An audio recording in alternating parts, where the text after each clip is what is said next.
How you think about money truly determines how you handle it. For some, money is a constant source of fear, always slipping through their fingers, always scarce, always tied to stress. For others, money becomes an obsession. They chase it endlessly, thinking the next dollar will finally bring happiness. But the wealthy, they've learned to look at money differently.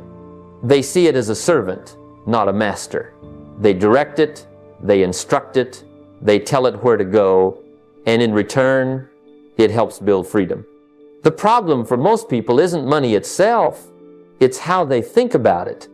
When I was young, I didn't grow up with much, and for a while, I thought the only solution was to work harder and harder, as if more effort alone would solve the problem. But I eventually realized the real shift had to happen in my thinking. If I kept treating money as something I was chasing, I'd never catch it.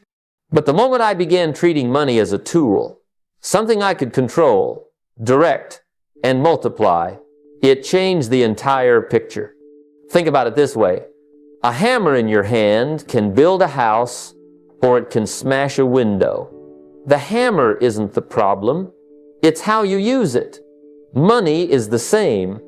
Some use it to create debt, stress, and destruction. Others use it to build businesses, opportunities, and freedom. The tool is neutral. The mind is what makes it dangerous or powerful. So the first step to wealth isn't just saving or investing, it's retraining your perspective. Stop thinking of money as a burden or a master. Don't wake up every morning asking, how do I survive? Instead, start asking, how do I direct my money today so it creates more freedom tomorrow? That one mental shift from fear to stewardship, from chasing to controlling, will change everything. Wealth doesn't begin in your wallet, it begins in your mind. Most people believe the secret to wealth is simply making more money, but that's only half of the story. I've met people who earned a fortune and still ended up broke because they never learned how to manage what flowed out. Wealth isn't just about inflows, it's about outflows. You see, money has to be directed like water. If you don't build channels for it, it seeps away, and before you know it, it's gone. The wealthy don't just ask, how much did I make this month? They ask, where did it go, and did it serve my vision? Early in my journey, I started tracking every dollar that passed through my hands. At first, it seemed tedious, but then it became enlightening. I discovered leaks, small, unconscious habits that drain my resources, an unnecessary purchase here, a careless expense there. And the truth is, those little leaks sink the big ships. Once I became aware of where my money was going, I could take control. That awareness became power, and that power turned into discipline. Think of it this way. If you were running a business, you'd never ignore your profit and loss statement. You'd know exactly what was coming in, what was going out, and what was left over to reinvest. Yet many people treat their personal finances with less seriousness than they'd treat a lemonade stand. No wonder they struggle. The wealthy, on the other hand, treat their household like a business. They track, they adjust, they allocate. They don't leave their future to chance. The practice is simple but profound. Track what comes in, track what goes out, and ask if it aligns with your vision. Is your money building assets, or is it buying liabilities? Is it creating freedom, or is it creating debt? When you gain that level of clarity, decisions become easier.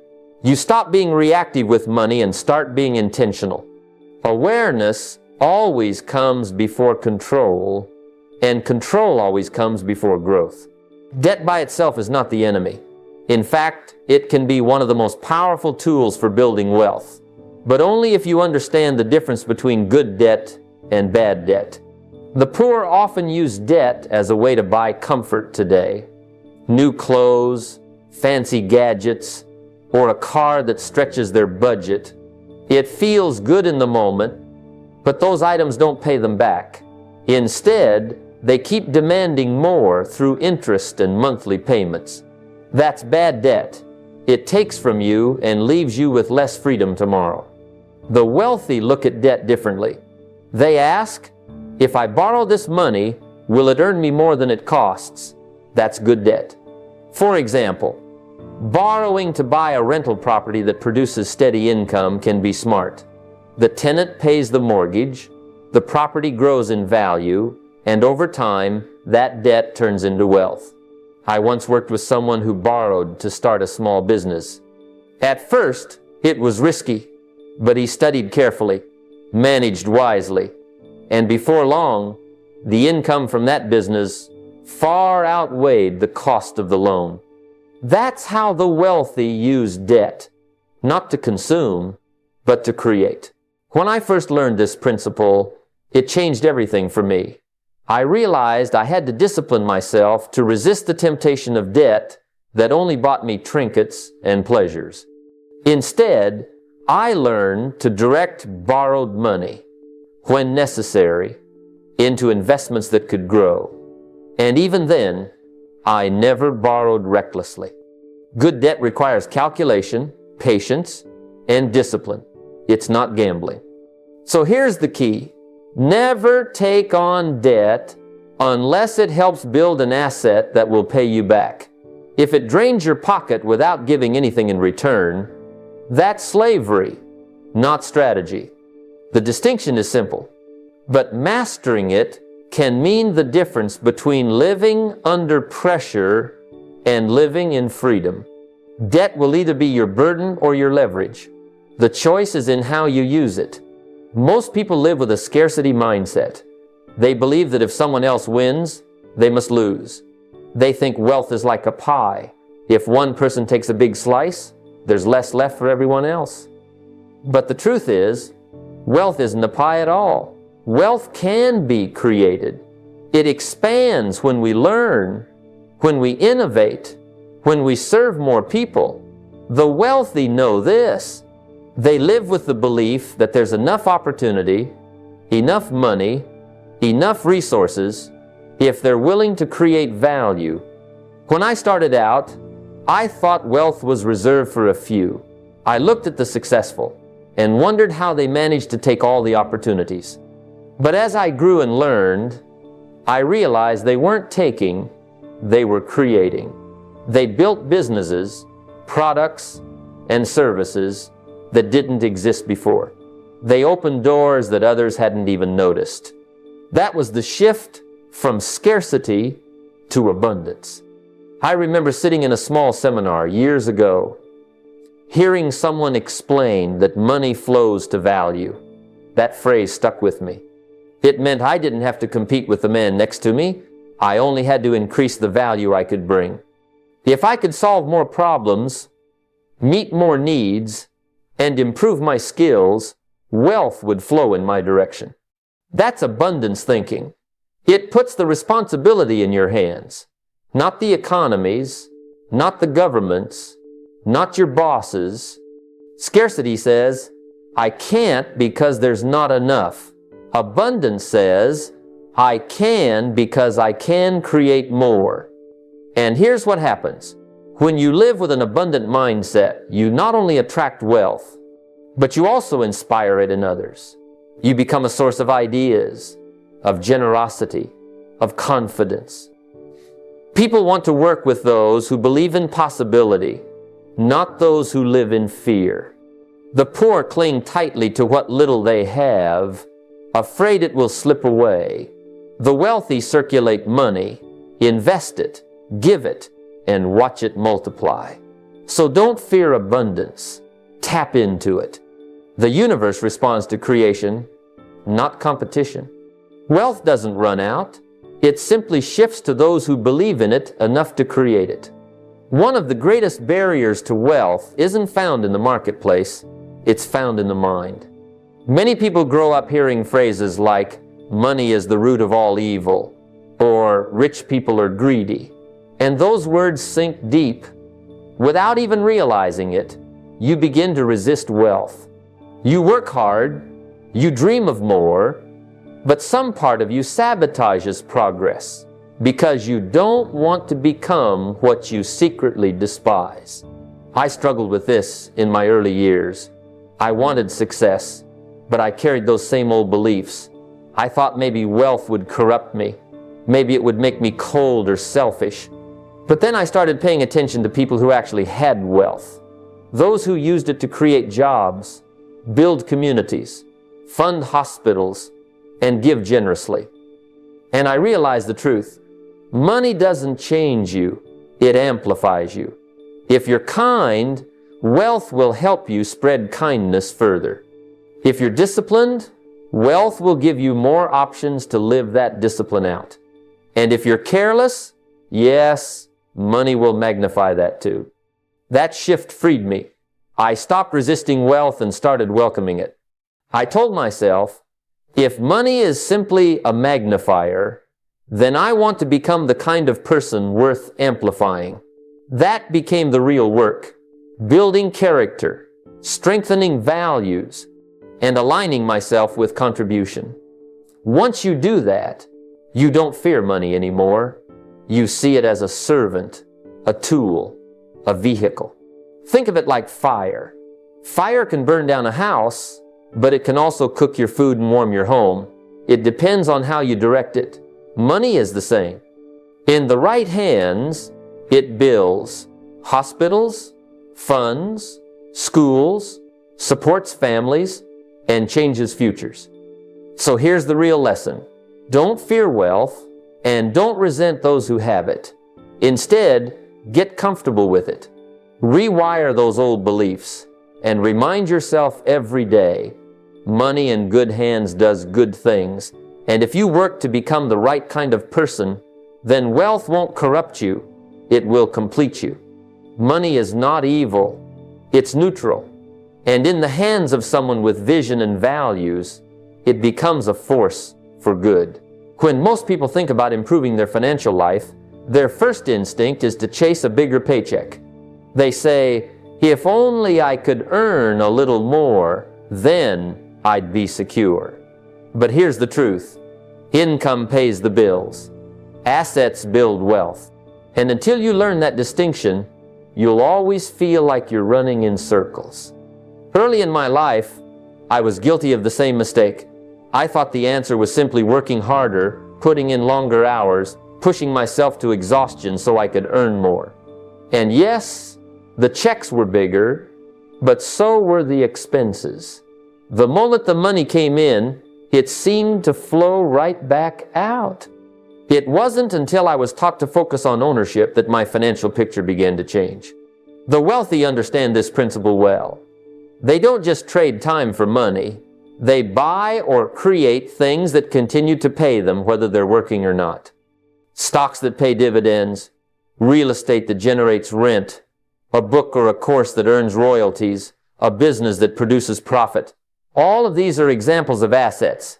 Each one is like planting a tree. You nurture it, you water it, and eventually it provides shade and fruit year after year. Contrast that with only relying on a paycheck. A paycheck is like eating the fruit the moment it appears. Once it's gone, you're hungry again. Assets, on the other hand, create a steady harvest. And the beautiful part is, once you understand this, you can start small. You don't have to buy an office building or launch a global company right away. You can start with a single share of stock, a small rental property, or even building a side business that has the potential to grow into something bigger. The goal is ownership, not just income. Income makes life comfortable today, but assets make life secure tomorrow.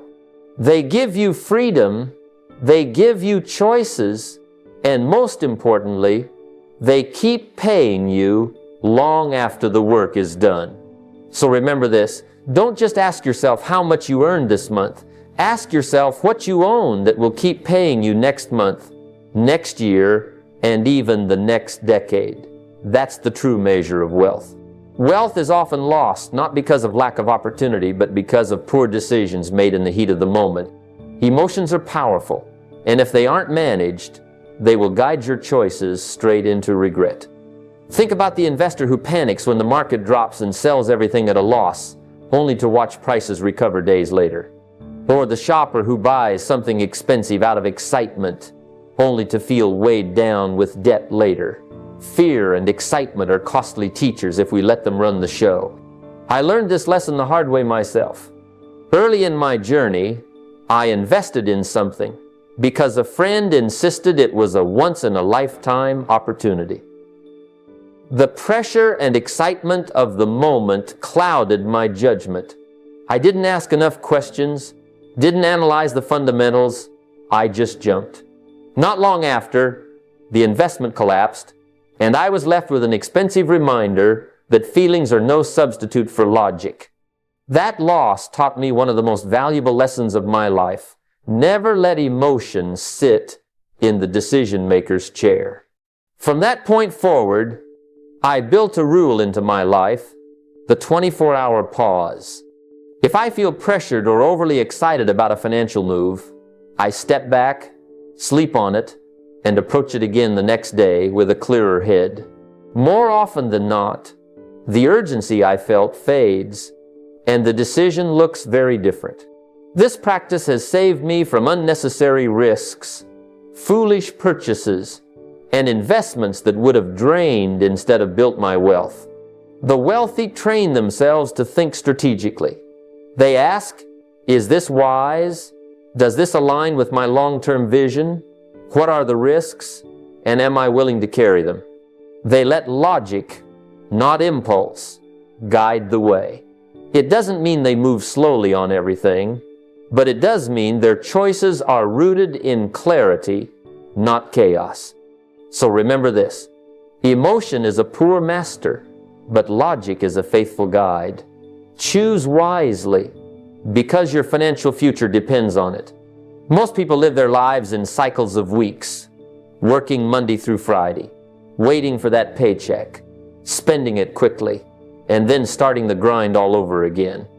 Their entire vision of money rarely stretches beyond the next bill or the next weekend.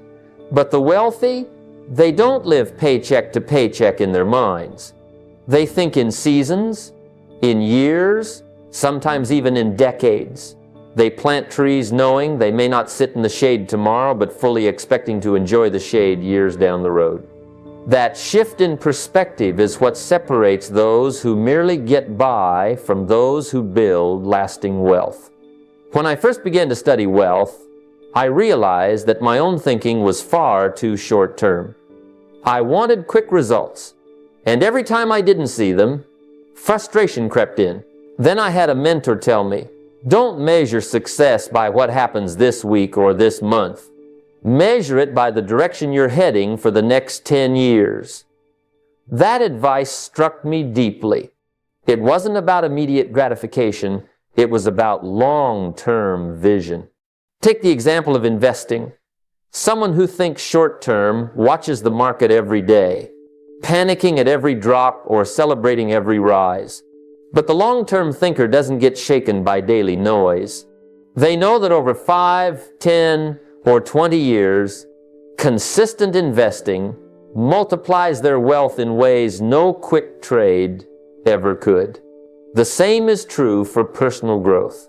Reading a book today might not change your life tomorrow, but read for 10 years straight and you'll be unrecognizable in the best way possible.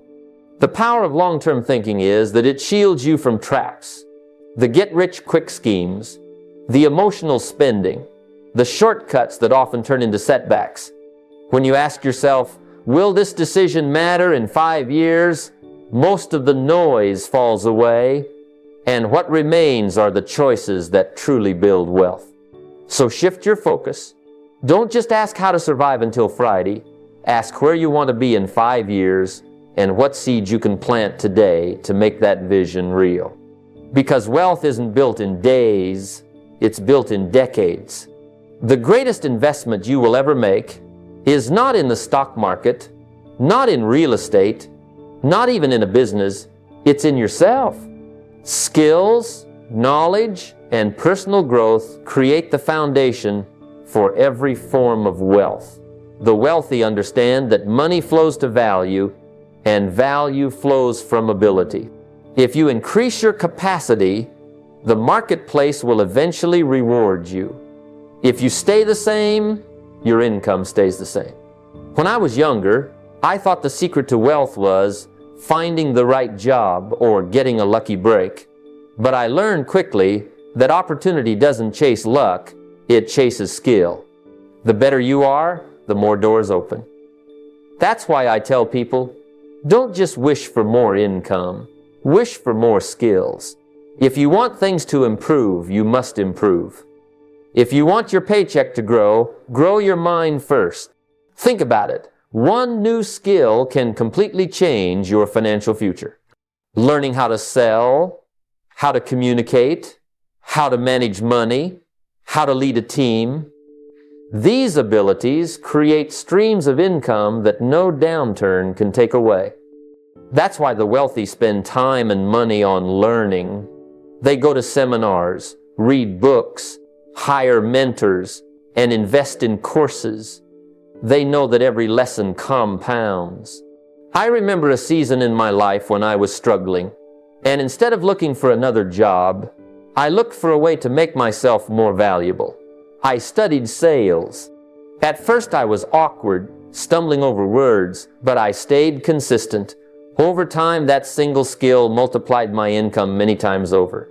It wasn't luck, it was preparation, meeting opportunity.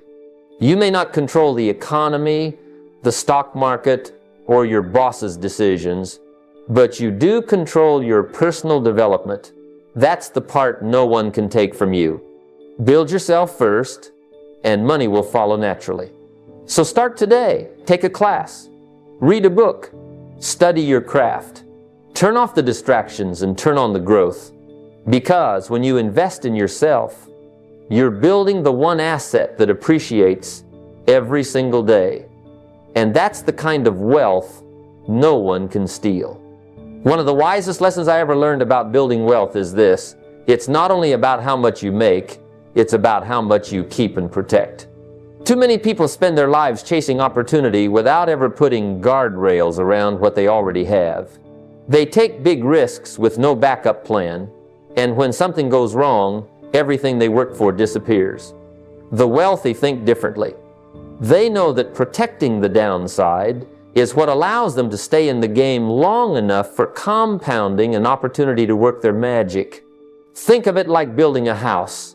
You don't start with the roof, you start with the foundation. That foundation is your defense.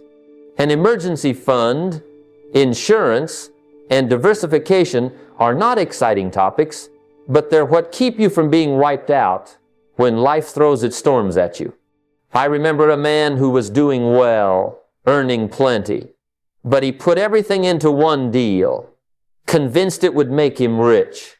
When it failed, he lost not only the deal, but also his confidence, his savings, and years of progress.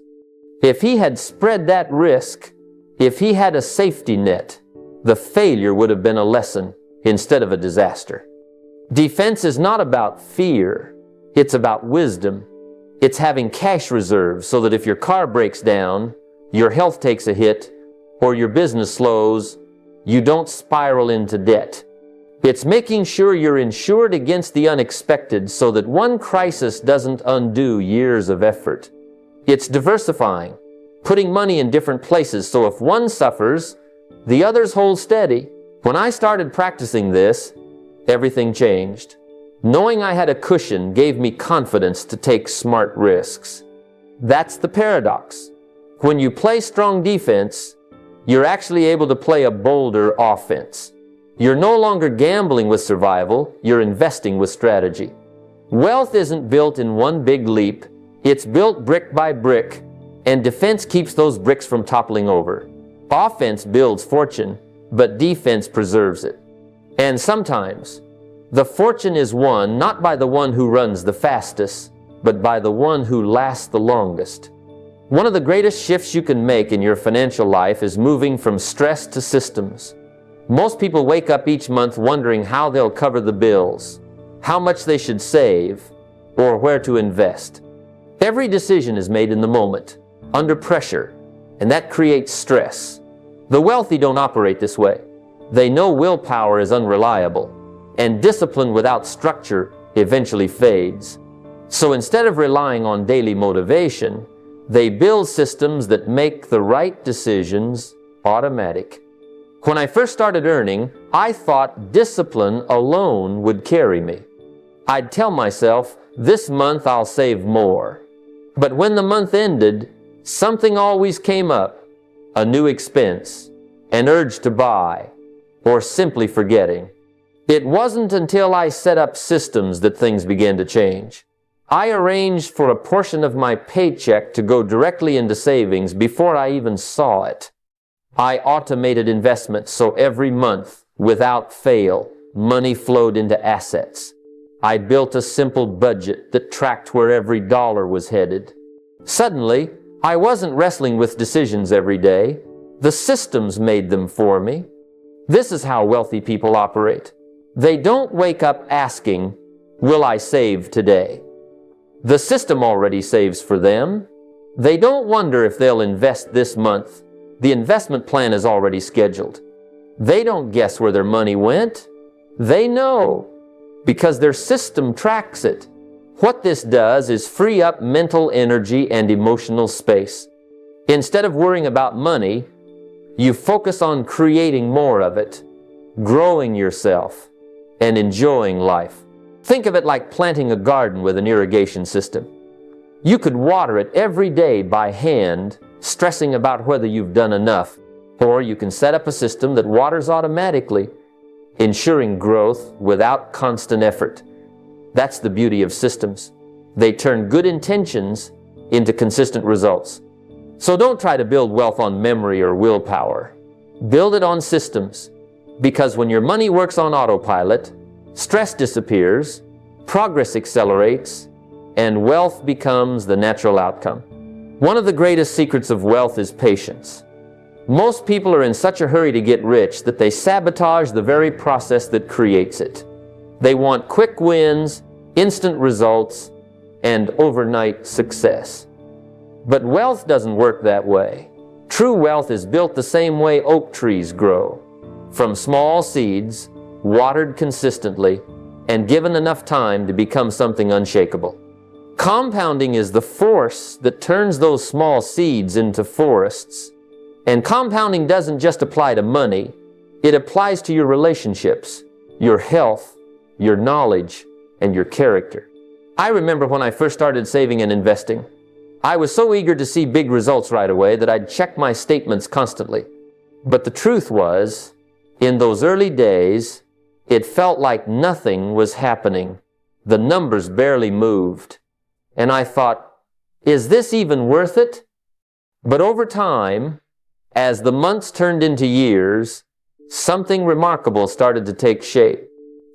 The growth wasn't just steady, it was accelerating. That's the beauty of compounding.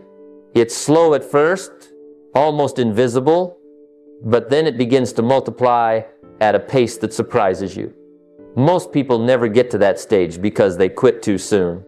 Patience is the bridge between your actions today and the results you'll harvest tomorrow.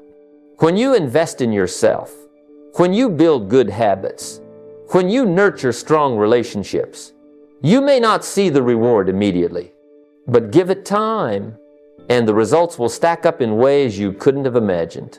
Just as interest compounds in your account, small daily disciplines compound in your character, your skills, and your opportunities. The wealthy understand this. They're not chasing the thrill of the quick win. They're committed to the slow, steady climb that builds lasting fortune. They know that rushing often leads to mistakes, but patience allows wisdom and time to do their work. So instead of asking, how fast can I get there? Ask, how far can I go if I stay the course? Because patience, partnered with compounding, can turn the smallest beginnings into the greatest outcomes. Money is one of the most misunderstood tools in life. For many, the first thought when they earn $1 is, how can I spend this? That mindset keeps people stuck. They treat money as a reward, something to enjoy immediately, without realizing that its true power lies in being a seed. A seed is not meant to be consumed, it's meant to be planted. And just like a seed in the ground, money, when placed in the right soil, grows into something far greater than its original form. When I was young, I remember getting my first real taste of earning. The temptation was strong to buy something flashy, to show proof of my success. But I had a mentor who asked me, "Do you want to look rich today, or do you want to be rich tomorrow?" That question changed me. I learned that every dollar has a choice. It can either disappear into consumption or be planted into something that multiplies. The wealthy understand this distinction. They don't see money as the end product. They see it as raw material for future wealth. Think of a farmer. If he eats all his seeds, he starves tomorrow. But if he saves some to plant, he creates a harvest not just for himself, but for generations. Money works the same way. Planted in assets that grow, stocks, real estate, businesses, or even your own skills. Over time, those seeds produce fruit, and that fruit contains more seeds. This is how fortunes are built, not by one big payday, but by planting and replanting wisely. The poor often miss this principle because they're caught in the cycle of immediate gratification. They exchange the future for the present, but the wealthy delay gratification, understanding that today's seed, properly planted, becomes tomorrow's harvest, and the harvest, if managed well, becomes the foundation for abundance and freedom. So the next time money comes into your hands, don't just ask, "What can this buy me today?" Ask instead, "What can this become tomorrow if I plant it well?" Because money spent is gone, but money planted has the power to multiply far beyond your imagination. Wealth, if kept only for yourself, has a way of becoming stagnant. But when you learn to make giving part of your wealth plan, something extraordinary happens. Your perspective shifts from scarcity to abundance. Too many people think that giving is something you do later, when you have more than enough. But if you wait until you feel rich to give, you'll never develop the heart to give at all. Giving is not about the size of the amount. It's about the spirit behind it. I can remember a time when I didn't have much to my name. It was easy to say, "When I get rich, I'll give generously." But life doesn't work that way. I had to discipline myself to give out of the little I had. Sometimes it was uncomfortable. Sometimes I wondered if I was making a mistake. But each time I gave, I noticed something. My thinking started to change. I no longer saw money as scarce. I started to see it as abundant, as something that flowed through me, not something I had to grip tightly. The wealthy understand that money is like water. It only stagnates when it stops moving. By giving, you keep it flowing. And giving doesn't just benefit the recipient, it benefits you. It frees you from greed, from fear, from the illusion that money is your master. It teaches you that you are the master, and money is simply the servant.